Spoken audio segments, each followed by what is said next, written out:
Alors, FM Midi en direct du studio Messin Niamey. Mesdames et messieurs, bonjour. Tension entre des fédérations nationales sportives et le CNO Togo.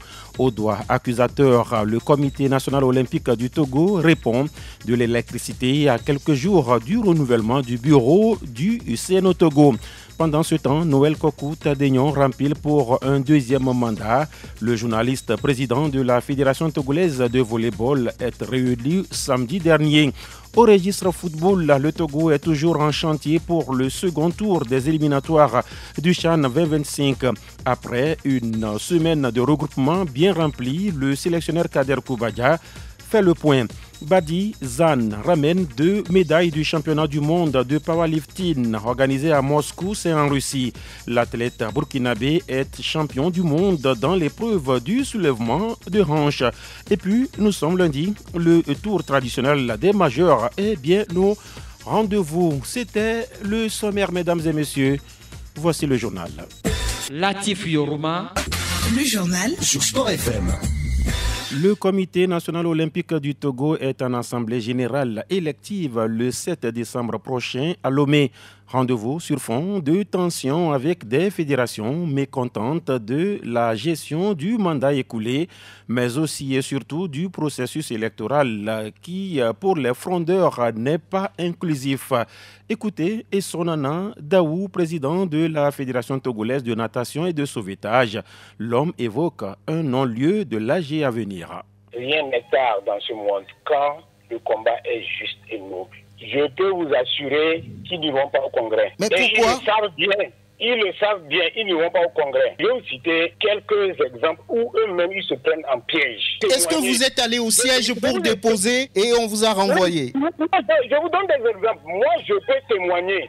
Un candidat de nous, notre coalition, est allé pour déposer. Arrivé au Sénat, le secrétariat du Sénat dit que ce n'est pas là-bas on dépose. Et après ça, il y a des numéros qu'on peut appeler pour déposer. Ils ont dit qu'on ne dépose pas là-bas. Qui n'a qu'à appeler des numéros? Il appelle personne, il décroche. Non seulement ça, pire, quand on lance quand même appel à candidature pour quelque chose, quand on ne précise pas l'heure, ça veut dire que c'est parti à 0 heure de la date là. Mais je vous assure que le vendredi, là, déjà à midi, on a communiqué à tout le monde que les candidatures sont closes. Qui a communiqué? C'est le secrétariat? Oui, le secrétariat. Et Sonana Daou, il est le président de la FETONAS. Il répond à Franck Nounyama. Le CNO Togo répond par le biais de sa direction de communication. Pour Elom Atisogbe, les mécontents ne sont pas conséquents envers eux-mêmes, dit-il. Il est important de dire qu'il ne faut pas que les gens fassent preuve de mauvaise foi.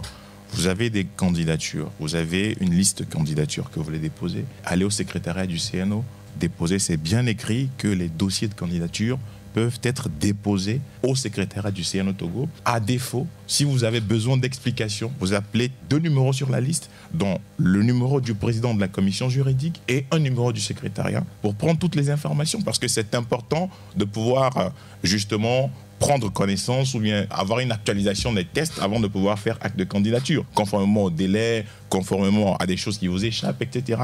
Et donc, c'était dans cette optique. Donc, si quelqu'un vient dire aujourd'hui, oui, voilà, c'est à cause de ces numéros que nous n'avons pas déposé. D'abord, ils disent, dans un premier temps, qu'on a empêché les gens. Ensuite, ils disent que c'est à cause des numéros. Ou est-ce que dans un pays, à cause des numéros de téléphone, on n'a jamais déposé de candidature? Moi, je crois que le CNO, ce n'est pas une institution bateau. Le CNO dispose d'un secrétariat. Donc, c'était précisé que si vous voulez faire acte de candidature, vous déposez. Eloma Tissogbe, il est le directeur de la communication du Comité national olympique du Togo. Lui également répondait à Franck Nounyama. L'AG élective du CNO a lieu ce 7 décembre à Lomé. CNO Togo, toujours avec le président du Commonwealth Games Federation qui était au Togo la fin de semaine dernière, Dr Chris Yankis Obi, accompagné de Akbaki Deladem, président du Comité national olympique du Togo, a rencontré les autorités du pays avant de faire le point de sa visite à la presse.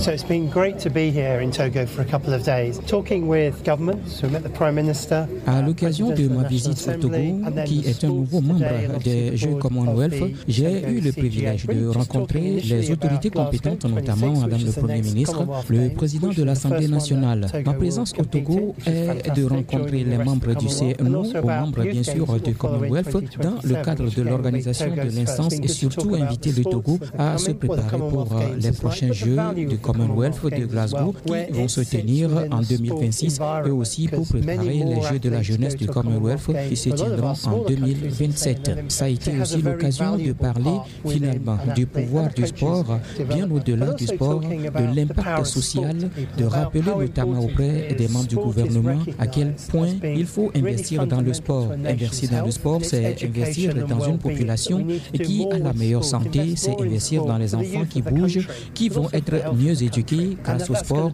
et que finalement, c'est aussi l'occasion de pouvoir avoir toute la population qui va bénéficier de ces investissements. As a member of the Commonwealth, is part of this huge family that works together for the benefit of all the communities in the Commonwealth. Dr Chris Yenkis, il est le président du Commonwealth Games Federation. Il faisait le point de sa visite du 28 novembre au 30 novembre dernier. C'était bien sûr à Lomé. Il répondait à Grégoire Kokou. Noël Kokou Tadegnon, reconduit à la tête de la Fédération togolaise de volleyball pour les 4 prochaines années. Noël Kokou gagne le scrutin 20 voix contre 16 pour son challenger Minassé Nassam Dalmeda. Le président réélu veut privilégier le volleyball à la base. C'est pour moi l'occasion de remercier tous les acteurs du volleyball qui nous ont renouvelé leur confiance. Et je salue, je félicite aussi mon grand frère et ancien vice-président Jojo Dalmeda qui était en opposition. Et je crois que nous allons continuer les chantiers que nous avons entamés. C'est vrai que c'est pas évident, mais en connaissant déjà la situation, on va devoir redoubler d'ardeur, redoubler d'efforts pour permettre au volleyball togolais d'aller de l'avant, permettre aux enfants de jouer dans les meilleures conditions, repenser les infrastructures, mettre à disposition des ballons. Et pour cela, il va falloir trouver des projets, trouver des idées pour attirer les potentiels partenaires pour nous aider à atteindre les objectifs que nous nous sommes assignés. Les chantiers étaient déjà là. Donc on va poursuivre ce qu'on a commencé avec la formation des enfants pour les écoles. On va essayer de trouver les moyens pour démultiplier les compétitions aussi pour les clubs au niveau du volleyball assise, tout comme au niveau du beach volley. Noël Kokou Tadegnon, président réélu à la tête de la Fédération togolaise de volleyball. Il était face à Juanita Blavotri. Nouvelle journée nationale des sports samedi, une journée programmée sur chaque dernier samedi du mois sur toute l'étendue du territoire. Pour ce samedi 30 novembre 2024, la journée a pris rendez-vous à Ngotien avec Lydie Bessi Kama, ministre des Sports et des Loisirs. Je vous propose d'écouter la patronne du sport togolais. Dernier samedi du mois de novembre, nous nous sommes fait le devoir de nous déporter sur le stade de Ngotien. Donc avant d'arriver au stade de Ngotien, nous avons fait un peu de footing à travers les hameaux de la ville de Ngotien. Et ce moment de footing a été partagé par l'ensemble des couches sociales de cette belle préfecture du Hao, berceau donc du peuple éveillé. Et c'est avec joie que nous sommes venus porter ce message du chef de l'État, son Excellence, M. Faure Esozimna Gnassingbé, qui est d'encourager les populations à la culture du sport, à la culture du vivre ensemble, de tolérance et également de partage fraternel. Docteur Lydie Bessi Kama, ministre des Sports et des Loisirs du Togo, devant Joseph Abouchi, notre correspondant là-bas dans le Hao. Vous écoutez le journal sur Sport FM et c'est en direct du studio Minsan Niamey. Dans la suite, nous évoquons le registre football avec la suite des préparatifs du Togo pour le CHAN 2025. Nous parlons également du powerlifting avec Badi Zan, le Burkina burkinabé, champion du monde. Nous faisons le tour des majeurs, puisque nous sommes lundi. Nous finirons par la page société. Sport FM midi, toujours en direct du studio Messan Niamey, préparatif championnat d'Afrique des Nations 2025 et cette sorte de bilan après pratiquement 6 jours de regroupement continu, travail soutenu et intense à moins de 3 semaines de la manche allée du deuxième tour préliminaire contre le Niger à Lomé. Kader Koubadia sur l'état de ses hommes. Pour les 5 jours, on peut en dire que ça s'est bien passé, une très bonne ambiance. Le groupe est très motivé, donc je pense que c'est un indicateur positif pour nous. On a travaillé sur l'automatisme, vu que il faut faire un travail intégré, on ne peut pas faire un travail séparé. Pour une fois, on a une durée de travail, on va dire plus que 20 jours. Donc, mais quand même, c'est des garçons qui sont venus des clubs différents, même si le stature est de ASCO et de ACK. Donc, on a plus accentué, zoomé, mettre la lumière sur l'automatisme. On a prévu un match amical le 11 décembre. Je pense que c'est une très bonne opposition pour pouvoir voir nos faiblesses, ce qui est à travailler, nos points forts aussi. Koubadia Touré Abdelkader, sélectionneur des éperviers à prime du Togo. Kader Koubadia et ses hommes viennent donc de boucler une semaine de regroupement après la séance de dimanche. Les éperviers locaux vont reprendre les préparatifs le 9 décembre, ponctué d'un match amical le 11 contre le Ghana. À noter que le Togo affronte le Niger le 22 décembre à Kégué pour le match aller avant un match retour contre le MENA le 28 décembre à Bamako au Mali. Préparatif de la rentrée sportive 2024-2025, l'étoile filante de Lomé domine en amical l'entente 2. 1-0, c'était hier sur le terrain d'Agaza à Bonsimé. L'organisation du championnat national de football féminin pose question à moins de 2 semaines de l'ouverture de la nouvelle saison. Le championnat féminin 2023-2024 n'a pas encore commencé ses playoffs pour cause de contentieux pas encore réglés. Le confrère Henri Akodo ne semble pas comprendre une telle situation.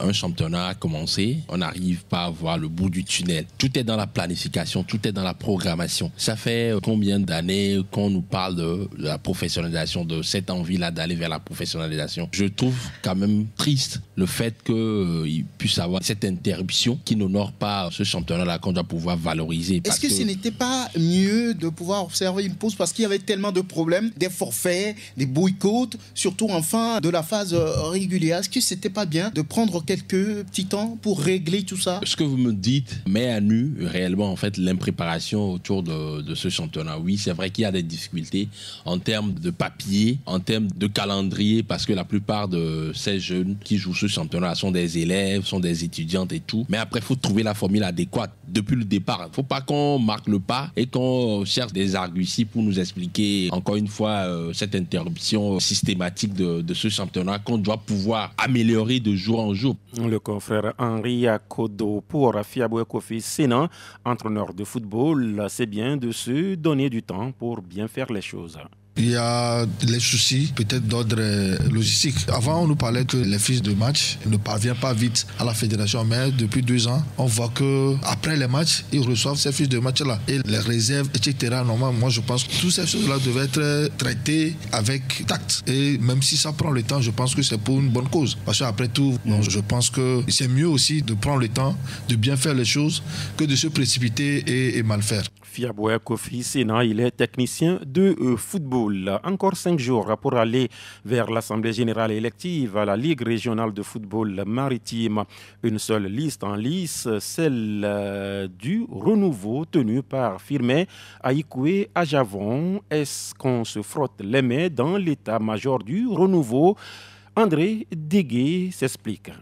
La victoire, c'est le fait d'avoir réussi à fondre tout ce qu'il y avait comme liste en une seule.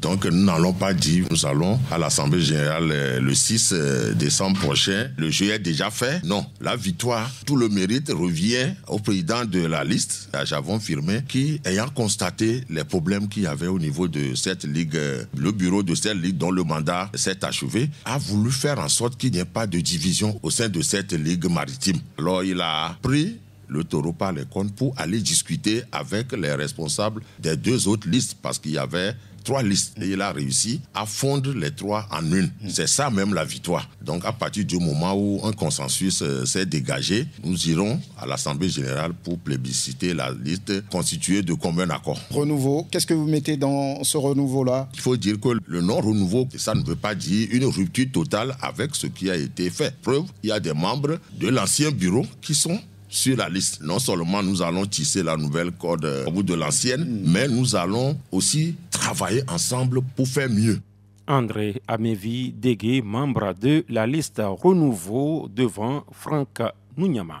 Badi Zan, champion du monde de powerlifting, le Burkinabé couronné au terme du championnat du monde de la discipline tenu à Moscou en Russie du 14 au 17 novembre 2024. Badi Zan a gagné 2 médailles d'or dans les épreuves de soulèvement de hanche et du développé couché ou le punch press, tout comme une médaille d'argent en contraction de biceps. 2 titres de champion du monde et 1 de vice-champion du monde pour le puissant burkinabé. C'est un sport comme les autres et chacun est libre de s'orienter là où il veut. Donc, c'est un sport aussi facile. Il suffit seulement d'aimer la discipline, surtout si c'est votre passion, c'est expliqué Badi Zan. Nous sommes lundi et nous partons maintenant pour le tour traditionnel des majeurs avec des fortunes diverses. Franck Nounyama. D'abord, la 13e levée de la Première Ligue avec le sommet Liverpool, Manchester City et les Reds d'Arne Slot qui repoussent à 11 points les Sky Blues. Victoire des coéquipiers de Cody Gakpo 2-0 et consolide le fauteuil de leader avec 34 points. Arsenal deuxième domine West Ham 5-2. Chelsea boucle le top 3 après avoir battu Aston Villa 3-0. Tottenham fait jeu égal 1-1 face à Fulham.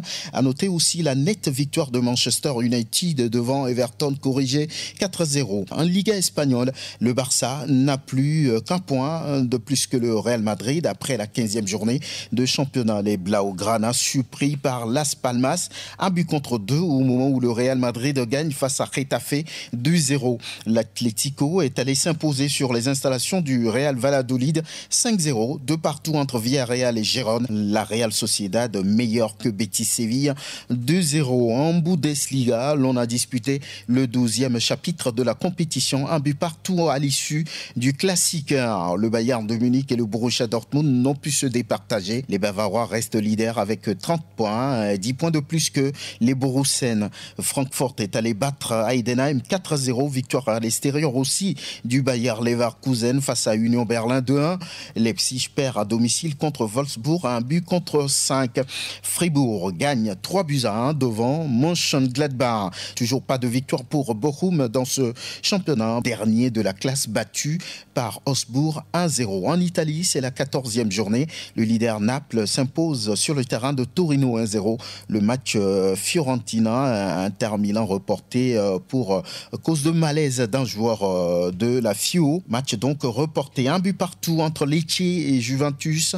Milan AC3, Empoli 0. Bologne bat Venise 3-0. Cette 14e journée du Calcio prend fin ce soir avec le match AS Rome Atalanta-Bergame. Enfin, la Ligue 1 française qui a disputé sa 13e levée. Le Paris Saint-Germain bute sur Nantes 1-1. L'Olympique de Marseille gagne son 2e match au Vélodrome cette saison. L'OM renverse Monaco 2-1 et s'empare de la 2e place au classement derrière le Paris Saint-Germain. Lyon domine Nice 4-1 avec un triplé d'Alexandre Lacazette. 2-2 entre Montpellier et Lille. Rennes corrige Saint-Etienne 5-0. Première victoire de Jorge Sampaoli sur le banc rennais. Lens va gagner chez Reims 2-0. Ou encore la victoire de Brest devant Strasbourg 3-1. Franck Nounyama à l'instant. Formule 1, Max Verstappen déjà couronné pour la 4e fois consécutive gagne l'avant-dernière course de la saison au Qatar. Le Néerlandais s'impose à l'issue d'une course à rebondissement. Le quadruple champion termine devant Charles Leclerc et Oscar Piastri. Après le titre pilote, place à la bataille pour le titre constructeur. La lutte jusqu'au bout entre McLaren et Ferrari. 21 points séparent les deux écuries de la saison à Abu Dhabi. Et tout va donc se jouer, tout va se jouer au dernier Grand Prix de la saison à Abu Dhabi. Page société pour finir. La société de lunetterie médicale Optique Adieu la gloire est présente à la 19e foire internationale de Lomé. Le dimanche 1er décembre a été la journée dédiée à ODG, partenaire de cette foire. Une occasion pour les premiers responsables d'évoquer une fois encore les qualités de leurs produits. La journée Optique Adieu la gloire a été axée autour d'un thème que nous développe ici le PDG de la société, John Amévi-Leguédé. Notre thème cette année, c'est le confort dans le port des lunettes médicales. Vous savez, porter des lunettes, ça demande beaucoup de choses. D'abord la consultation, le type de verre qui est fait, le respect de la prescription, le respect des mesures prises. Donc cette année, nous voulons sensibiliser la population. Qu'est-ce qu'il faut faire pour avoir le confort, pour être à l'aise, jusqu'à oublier même qu'on porte des lunettes. Donc c'est notre thème aujourd'hui. C'est pourquoi j'ai parlé des verres progressifs dont les gens de 40 ans sont plus concernés. Souvent il y a des difficultés d'adaptation vu la géométrie du verre. Donc il faut sensibiliser les gens de comment porter les verres. Quelles sont les précautions qu'il faut prendre, la patience qu'il faut avoir pour porter les verres. Donc ce que nous voulons que les gens sachent, on peut porter n'importe quel type de verre et être vraiment confortable. Aujourd'hui il y a beaucoup d'optiques qui pullulent sur les réseaux sociaux dans tous les coins de notre pays. Donc il faut faire la différence, comme vous venez de le dire. Qu'est-ce que nous proposons aux gens? Tous ces traitements que nous avons aujourd'hui, ça donne une garantie au port de lunettes pour pouvoir avoir un port constant et confortable. Vous trouvez donc Optique Adieu la gloire sur la foire? ODG, nous sommes dans le pavillon Oti et nous sommes aussi dans le pavillon Agou. John Amévi-Leguédé, président directeur général de la société Optique Adieu la gloire devant Grégoire Kokou à Tignon. Point final à cette édition mise en onde par Olivier Koudio. Je suis Latif Yorouma. Merci surtout de nous avoir suivis.